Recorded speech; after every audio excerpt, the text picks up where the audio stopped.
तुम लोग मंत्री जपो, मंत्रों के ही काबिल हो तुम लोग।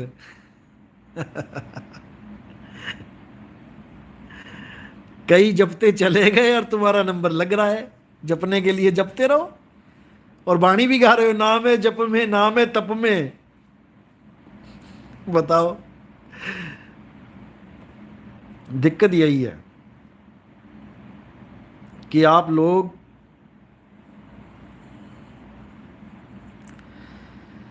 विवेक नहीं लगाते। जिस दिन तुम विवेक लगाना शुरू कर दोगे, यकीन रखना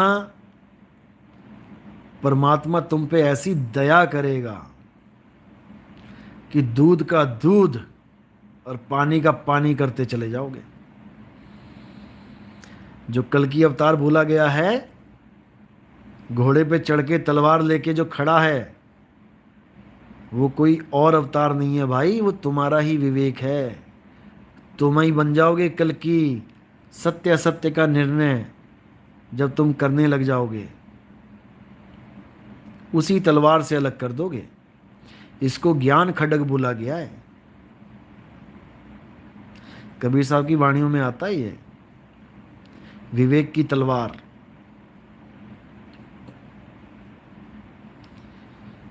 और कई कई जगह तो धनुष बाण भी उनके कंधे पे रखा है। धनुष बाण संकेत होता है निशाने का, निशाना मारना है।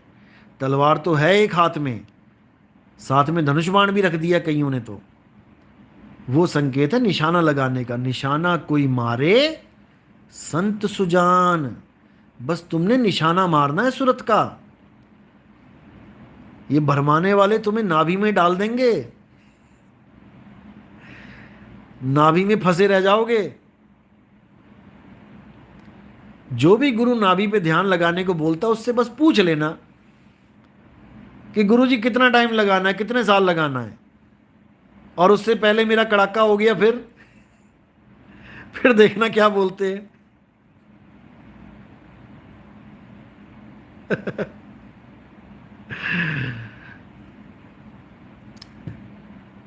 ये लोग क्या भरमा रहे हैं दिल्ली वाले कि तुम्हारी उम्र बढ़ जाएगी। अपनी बीवी खुद से पहले मर गई। बीवी की उम्र कम होती है, पति की ज्यादा होती है।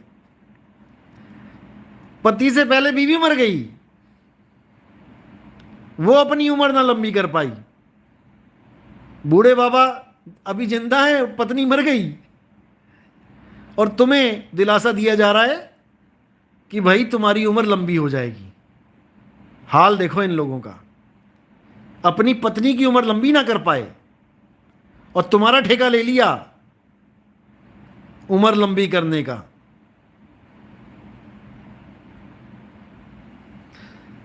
बचो, इन लोगों से बचो, तुम्हारे भले की कह रहा हूं मैं।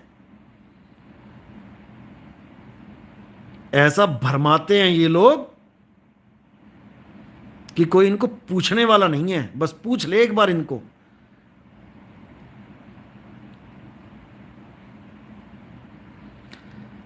लेकिन कसूर इन लोगों का भी नहीं है,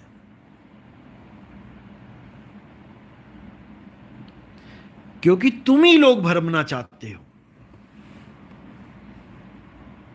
सत्संग तो सुनने नहीं है, 2 4 5 10 सुन लिए, हाँ जी हमें तो, हम तो ज्ञानी हो गए जी। दूसरों को समझाने में लग जाओगे, लेकिन खुद नहीं समझना चाहते। तो भाई समझना है इन लोगों को। और एक सवाल और आया था, वो भी बोल देता हूं। सवाल ये था कि जो भी आपके साथ ज्यादा सेवा में लग जाता है, आप उसको पंथ से ही बाहर कर देते हो। भाई देखो, पहले तो ये समझ लो कि कोई पंथ से बाहर नहीं है। कोई ज्यादा सेवा करेगा तो इसका मतलब ये तो ये थोड़ी नहीं कि पंथ से बाहर हो जाएगा। अब वो ज्यादा सेवा किस चीज की कर रहा है, किसके लिए कर रहा है, जब ये समझ में आ जाता है तब तो क्लास लगेगी। जो यहाँ ज़्यादा बड़े सेवादार बने होते हैं असल में ये काम अपने लिए कर रहे होते हैं, और ये लोग बाहर ही हैं। जो जो आपको लगते हैं कि इस पंथ को छोड़ के कहीं से कहीं और, कुछ तो कहीं और भी नहीं जुड़ रहे, इधर भी छोड़ दिया और अपना ही नया ज्ञान बना के लेके आ रहे हैं कि हम इसको चलाएंगे 2024 में। अरे टायर पंचर है भाई, कुछ नहीं होने वाला। जो मूल ज्ञान है खोल दिया गया है, अब तुम इसको जितना मर्जी मॉडिफाई करते रहो, दाल गलने वाली नहीं है। क्योंकि तुम नए इंजन में तुम जितने बोल्ट लगाओगे वो उतना ही बर्बाद हो जाएगा, तुम जितनी वेल्डिंग उसमें करोगे वो उतना ही बर्बाद हो जाएगा। अब इस ज्ञान में कुछ जोड़ घटाओ बचा ही नहीं है, भूल जाओ। 2-4 ग्रुपों में बैठे रहोगे और सारी उम्र ऐसी ही निकल जाएगी।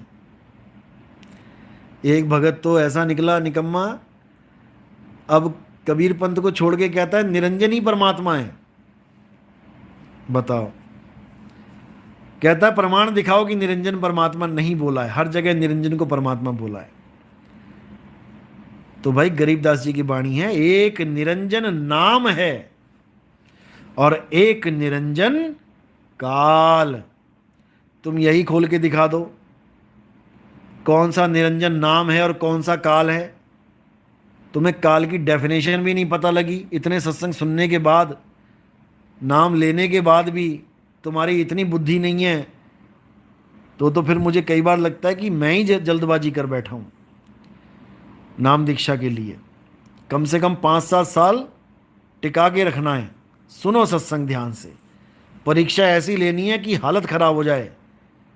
5-5 साल तो परीक्षा में कोई पास ही ना हो पाए, फिर तो कभी कभी ऐसा लगता है कि ऐसा करना पड़ेगा। लेकिन दया आती है कि चलो नहीं पता, देखो कितने हार्ट अटैक हो रहे हैं।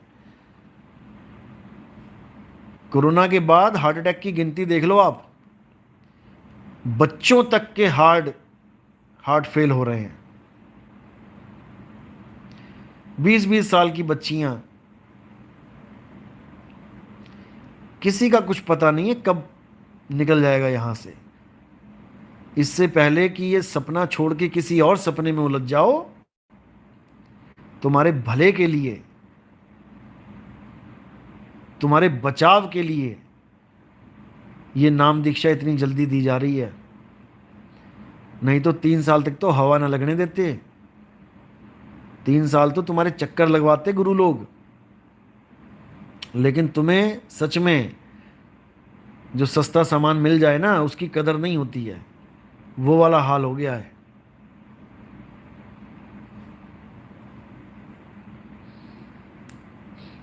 लेकिन फिर भी सोचता हूं, करनी आपो अपनी के नेड़े की दूर, अपनी अपनी करनी है, जिसको जो मिलना है वो मिलेगा ही।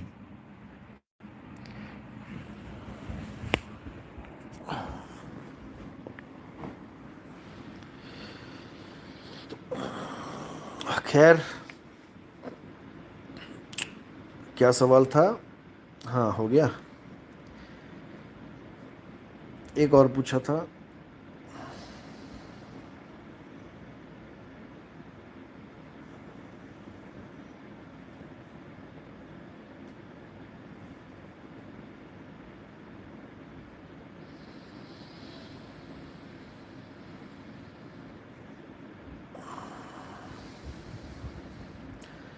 एक भाई ने पूछा था कि हम जैसे योगा करते हैं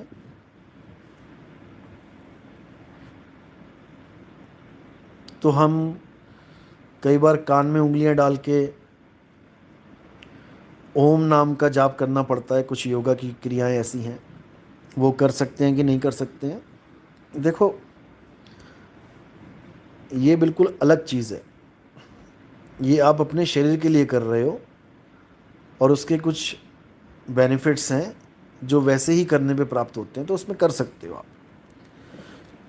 आप कोई अपनी आत्मा के कल्याण के लिए थोड़े नहीं आप उसमें आस लगा के बैठे हो। वो तो एक टीचर ने आपको एक शारीरिक क्रिया बता दी है कि अपनी बॉडी को सेट रखना है, तो आप वो करो जो बताया जा रहा है, कर सकते हो, लेकिन भक्ति के नाम पे नहीं करना है। भक्ति के नाम पे निज नाम, निज नाम के अलावा और कुछ नहीं।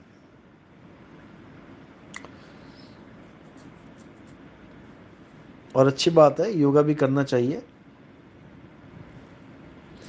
और अगर बीमारी है, कोई भी बीमारी है, तो आपको सबसे ज़रूरी है कि आपको आयुर्वेदिक या होम्योपैथी, इस पे ट्राई करना चाहिए सबसे पहले। थोड़ा टाइम लगता है लेकिन बहुत अच्छा रिज़ल्ट आता है एक समय के बाद, और वो बीमारी जड़ से ख़त्म होती है। बार बार नहीं आपको वापस उसका सामना करना पड़ता है। जब कोरोना चला था, जब इंग्लैंड के प्रिंस को कोरोना हुआ था, तब आप देखो कि उन्होंने होम्योपैथी को अपनाया,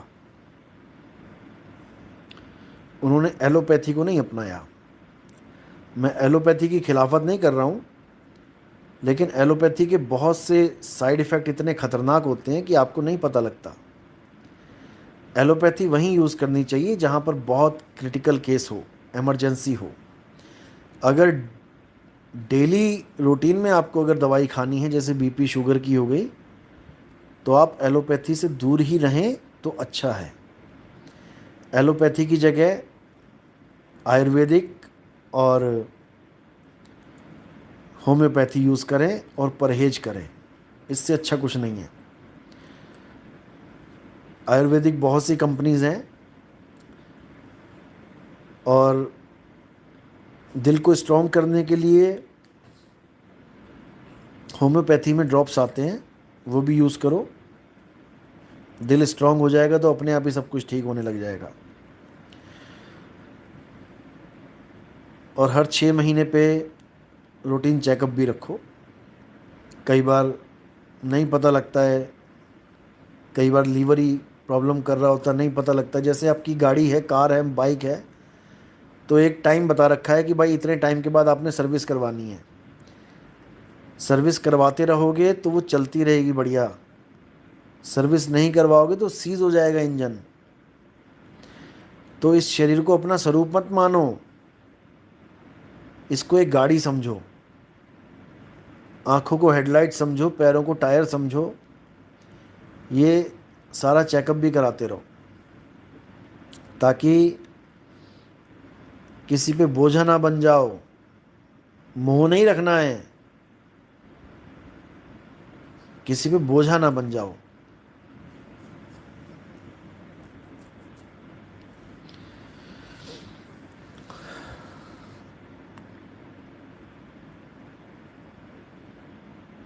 चलो, आज का सेशन यहीं समाप्त करते हैं।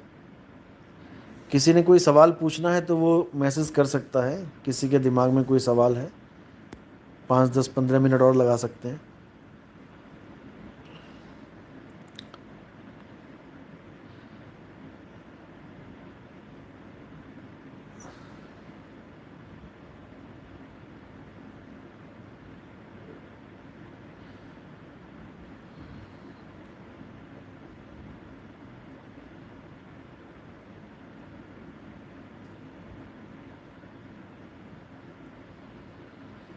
जागृति तो अच्छी हो रही है, बहुत मैसेज आते हैं, पूरा दिन मैसेज ही चलते रहते हैं दुनिया भर के।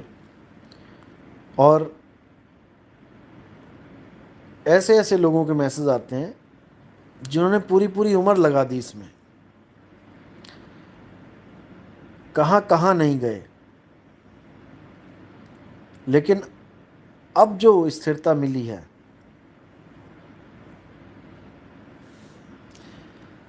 अब जाके उनकी दौड़ खत्म हुई है। देखो, क्वेश्चन है कि सूरत टिक नहीं रही है। मैं फिर यही बोल रहा हूँ, समझा रहा हूँ बार बार, कि सूरत टिकने का खेल जो है ये कोई छोटा खेल नहीं है। आप खुद नोट करो कि आपकी सूरत कहाँ कहाँ भाग रही है। दिन में आप बैठे होते हो, देखो कि सूरत कहाँ जा रही है, क्या सोच रही है, क्या क्या ख्याल मन में आ रहे हैं। जो जो आपके ख्याल मन में आ रहे हैं, सूरत वहीं जा रही है। अगर उन ख्यालों में आप खोना चाहते हो और खो जाते हो, तो सूरत अपने स्थान से हट गई। बिल्कुल सिंपल। और अगर आप सूरत को टिकाना चाहते हो, तो उन ख्यालों को ख़त्म करो और अपनी ड्यूटी पे लग जाओ। धीरे धीरे धीरे धीरे धीरे अपने आप खेल शुरू हो जाएगा। धीरे धीरे रे मना, धीरे सब कुछ होए, और माली सींचे सौ घड़ा, ऋतु आए फल होए। 100 घड़े एक साथ डाल के पेड़ बड़ा नहीं हो जाता। 100 घड़े का मतलब है, अगर मान के चलो दिन में आधा घड़ा डालोगे, एक घड़ा डालोगे, आधे घड़े के हिसाब से 200 दिन लग जाएंगे, और एक घड़े के हिसाब से 100 दिन लग जाएंगे। तो उसमें भी समय लगता ही है। अब सवाल आया है कि नींद नहीं आती है। आधी दुनिया नींद से परेशान है। कहते गुरुजी बैठते तो नींद आ जाती है, यहाँ नींद नहीं आती है। अच्छी बात है, नींद नहीं आती है, लेकिन इतना भी मत जागना कि इंसोम्निया हो जाए, नींद ना आने की बीमारी। दिन में सोना है, दिन में सोवो, रात में सोना है, रात में सोवो, लेकिन नींद पूरी करो। शरीर के लिए नींद बहुत ज़रूरी है।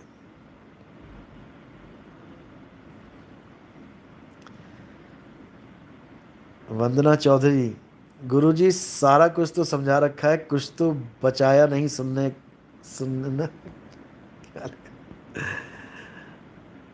व्यक्ति के सवाल तो कभी ख़त्म ही नहीं होंगे।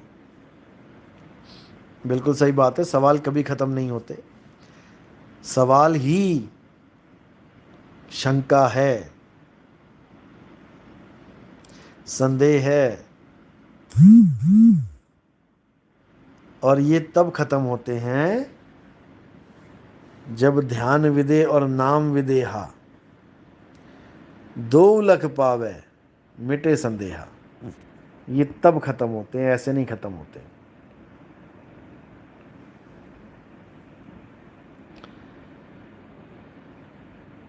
तो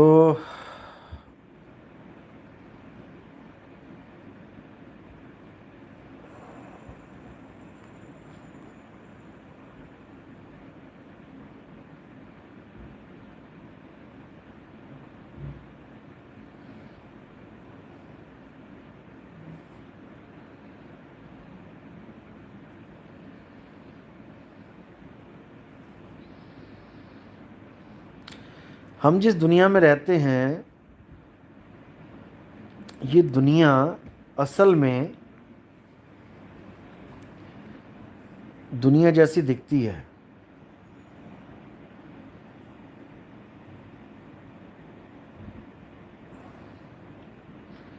लेकिन ये है नहीं।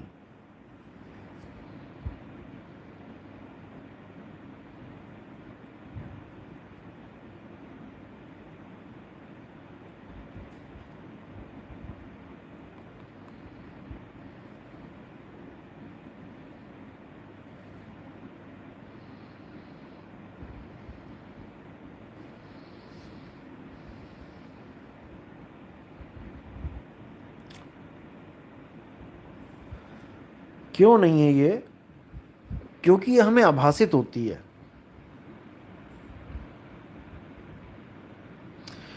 जो चीज़ हमें आभास में आती है, हमें लगता है कि वो एग्जिस्ट कर रही है।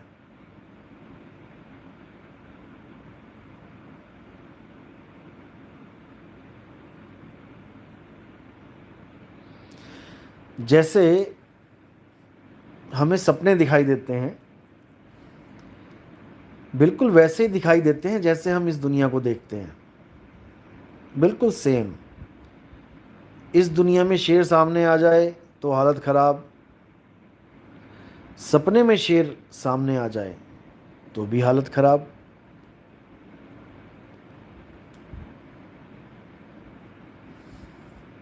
ऐसा नहीं है कि हम सपने में शेर देखें और खुद ही समझ जाएं कि अरे नहीं नहीं यार, ये तो सपना है, मैं नहीं भागता,